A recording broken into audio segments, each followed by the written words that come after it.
Chaque année en France, on diagnostique plus de 3000 nouveaux cas de myélodysplasie, maladie qui touche principalement les personnes de plus de 60 Ça ans. faisait depuis à peu près 4 ans que je descendais tout doucement en globules rouges. Et je suis professeure au collège. Je devais monter mes étages, descendre, monter, descendre. Simplement, je l'ai fait 2 fois. La troisième fois, j'ai pu réussir à monter. Et ça s'est manifesté par carrément du plomb dans les jambes.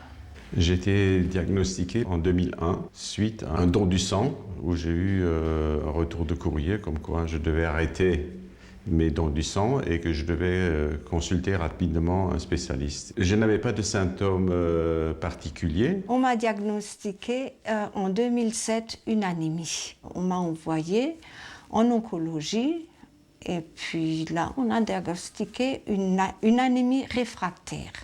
J'ai eu besoin d'une analyse de sang, un an, pour des douleurs.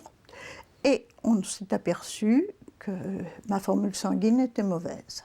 Mon hémoglobine était passée en très peu de temps, de 9 grammes à 7 grammes. On m'a fait faire tout de suite des examens, dont la ponction de la moelle osseuse. Le diagnostic est tombé. Après le prélèvement de moelle, on a fait un cariotype. Et sur ce cariotype, il a été prouvé que c'était bien une myélodysplasie avec des lésions.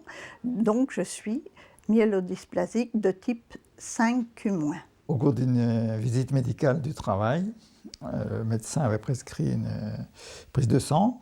Et là, il s'est rendu compte qu'il y avait une déficience dans les 3 lignées de cellules. J'ai compris que c'était sérieux parce que je me rappelle, le médecin m'a dit « il faut qu'on se parle, monsieur Péchaffray ».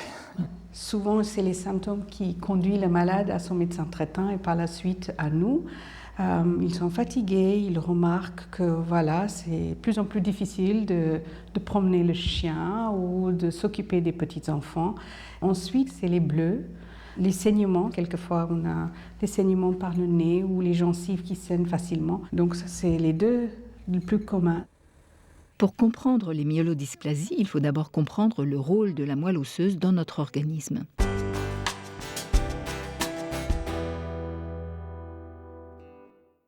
La moelle osseuse est un organe diffus inséré entre les travées de nos os. À la manière d'une usine, elle fabrique à partir d'un stock de cellules mères appelées cellules souches hématopoïétiques les cellules de notre sang, les globules rouges, les globules blancs et les plaquettes. Ces cellules hématopoïétiques donne naissance à 2 lignées cellulaires. La lignée lymphoïde, qui conduit à la production de globules blancs appelés lymphocytes, et la lignée myéloïde, qui donne naissance aux globules rouges, aux autres globules blancs dits polynucléaires et à de grosses cellules, les mégacaryocytes, qui donneront les plaquettes. C'est cette lignée myéloïde qui est malade dans les myélodysplasies. Toutes les cellules produites par ces 2 lignées sont ensuite libérées dans la circulation sanguine pour accomplir leur mission. Celle des globules rouges est d'alimenter notre corps en oxygène. C'est lors du passage du sang dans les poumons que l'oxygène s'accroche à une protéine des globules rouges, l'hémoglobine. La mission des plaquettes est d'assurer la réparation de la paroi des vaisseaux. En cas de coupure, par exemple, les plaquettes s'agglutinent et s'étalent pour boucher le trou et permettre la cicatrisation.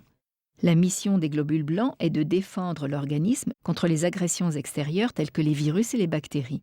Les lymphocytes détectent les agresseurs et certains peuvent se transformer pour produire des anticorps, protéines qui aident notre système de défense à lutter contre les agressions. Les globules blancs polynucléaires, dits neutrophiles, se mobilisent en cas d'infection pour combattre les microbes. J'ai bien compris ce que c'était. En l'occurrence, j'ai posé en direct au professeur Rose la question. C'est quoi Il m'a dit, vous avez une moelle osseuse paresseuse. En cas de myélodysplasie, cette usine que constitue la moelle osseuse est malade. Ce sont les cellules de la lignée myéloïde qui sont touchées. Cela provoque un défaut de fabrication à la fois en quantité et en qualité des différentes familles qui composent le sang. La maladie peut affecter soit la famille des globules rouges, soit celle des plaquettes, soit celle des globules blancs, mais elle peut aussi concerner plusieurs familles en même temps. Les cellules malades sont essentiellement les cellules intermédiaires immatures de la lignée myéloïde, appelées blastes ou cellules progénitrices. Les blastes myélodysplasiques sont reconnaissables au microscope à des défauts de structure. Ils s'accumulent dans la moelle osseuse ou meurent sur place et ne sont plus capables de fabriquer les cellules sanguines normales.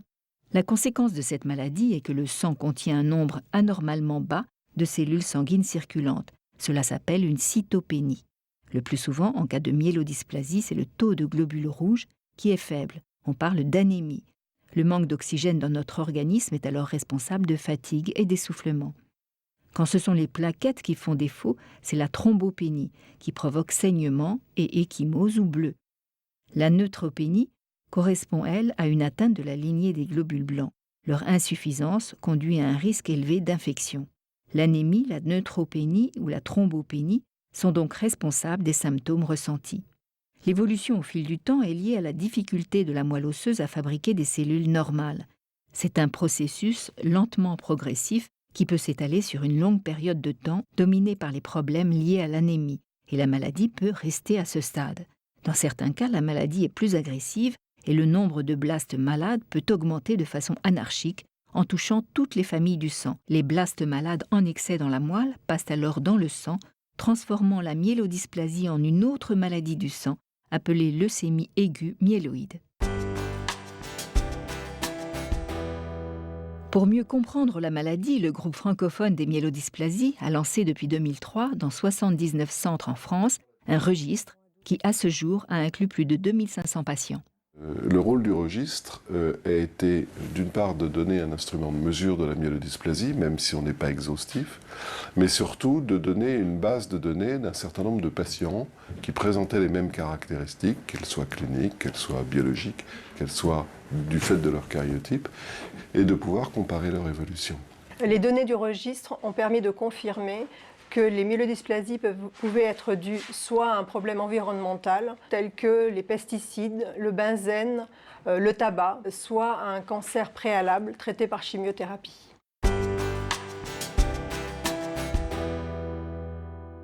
Pour diagnostiquer cette maladie, une prise de sang peut nous donner quelques idées. Il y a une anémie, il y a une thrombopénie, donc le manque de plaquettes, manque de globules blancs.